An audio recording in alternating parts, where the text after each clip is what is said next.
Hello friends, आज आपण शिलाई मशीन योजना या योजनेसंदर्भात संपूर्ण माहिती बघणार आहोत. यासाठी पात्रता काय असणार आहे, अर्ज कुठे आणि कशा पद्धतीने करायचा, कोणकोणते डॉक्युमेंट्स लागणार आहेत, अशी संपूर्ण माहिती मी या व्हिडिओमध्ये दिलेली आहे. त्यामुळे हा व्हिडिओ कुठेही स्किप न करता संपूर्ण बघा, जेणेकरून तुम्हाला या योजनेचा लाभ मिळवता येईल. आणि अशाच विविध योजनांची माहिती तुम्हाला हवी असेल तर चॅनलला सबस्क्राईब करा. चला तर मग व्हिडिओला सुरू करूयात. भारत सरकार देशातील महिलांना आर्थिकदृष्ट्या बळकट आणि स्वावलंबी बनविण्यासाठी अनेक कल्याणकारी योजना राबवत आहे. यामध्ये मोफत शिलाई मशीन योजना ही एक महत्त्वपूर्ण उपक्रम आहे, ज्या अंतर्गत आर्थिकदृष्ट्या दुर्बल घटकातील महिलांना विनामूल्य शिलाई मशीन पुरवली जाते. या योजनेचा मुख्य उद्देश घरबसल्या महिलांना रोजगारांच्या संधी निर्माण करून देणे आणि त्यांना स्वयंरोजगाराच्या मार्गावर आणणे हा आहे. अनेक महिला आपल्या कुटुंबाची आर्थिक परिस्थिती सुधारण्यासाठी कार्य करू इच्छितात, परंतु साधनसंपत्तीच्या अभावामुळे त्यांना योग्य संधी मिळत नाही. या योजनेद्वारे सरकार महिलांना केवळ मशीन पुरवत नाही, तर त्यांना उद्योजकता आणि आत्मविश्वास निर्माण करण्यास मदत करते. शिलाई मशीन मिळाल्यानंतर महिला घरातूनच कपड्यांची शिलाई, डिझायनिंग, एम्ब्रॉयडरी किंवा बुटींग व्यवसाय सुरू करू शकतात. हे त्यांना इतरांवरील अवलंबित कमी करण्यास आणि आर्थिक स्वातंत्र्य मिळवण्यास मदत करते. योजनेची लाभार्थी आणि पात्रता. मोफत शिलाई मशीन योजनेचा लाभ प्रामुख्याने गरीब, विधवा, अपंग आणि आर्थिकदृष्ट्या मागासलेल्या घटकातील महिलांना मिळतो. सरकार त्या महिलांना प्राधान्य देते ज्या विविध कारणांमुळे घराबाहेर काम करू शकत नाहीत. ग्रामीण आणि शहरी दोन्ही भागातील पात्र महिला या योजनेसाठी अर्ज करू शकतात. यासाठी महिलेचे वय 18 ते 40 वर्षांदरम्यान असणे आवश्यक आहे. महिला भारताची कायमची रहिवासी असली पाहिजे आणि तिचा संबंध आर्थिकदृष्ट्या दुर्बल वर्गाशी असणे आवश्यक आहे. कुटुंबाचे वार्षिक उत्पन्न राज्य सरकारने ठरवलेल्या मर्यादेपेक्षा जास्त नसावे. विधवा आणि दिव्यांग महिलांना या योजनेत विशेष प्राधान्य दिले जाते, कारण त्यांना रोजगाराच्या संधी मिळणे अधिक कठीण असते.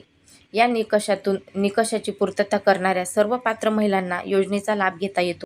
योजनेचे बहुआगामी फायदे.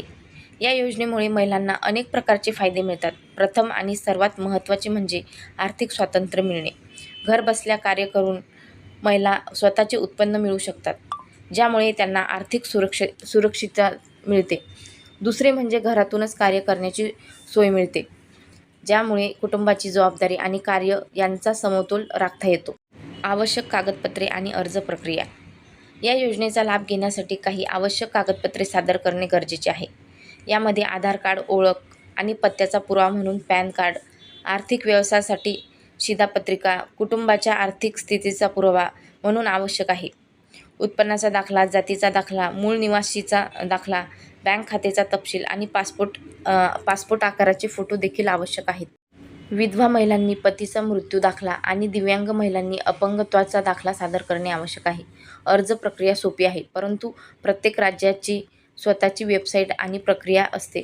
सर्वप्रथम राज्याच्या महिला व बाल विकास विभागाच्या किंवा समाज कल्याण विभागाच्या अधिकृत संकेतस्थळावर भेट द्यावी. तेथे योजनेशी संबंधित माहिती आणि अर्ज फॉर्म उपलब्ध असतो.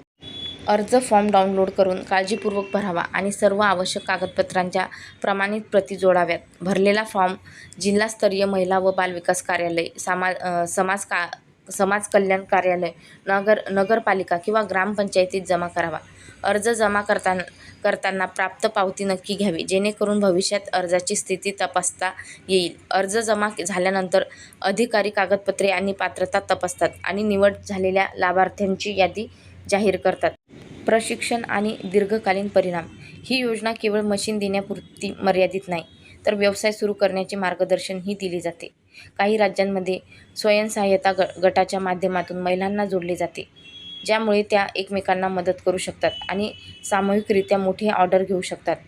प्रशिक्षण कार्यक्रमांमध्ये कपडे शिवण्याचे तंत्र, डिझायनिंग, फॅशन कटिंग, एम्ब्रॉयडरी आणि लहान व्यवसाय पुढे नेण्याच्या पद्धती शिकवल्या जातात. फ्रेंड्स, व्हिडिओ आवडल्यास लाईक, शेअर आणि सबस्क्राईब करा. चला तर भेटूयात अशाच एका व्हिडिओसोबत. तोपर्यंत बाय.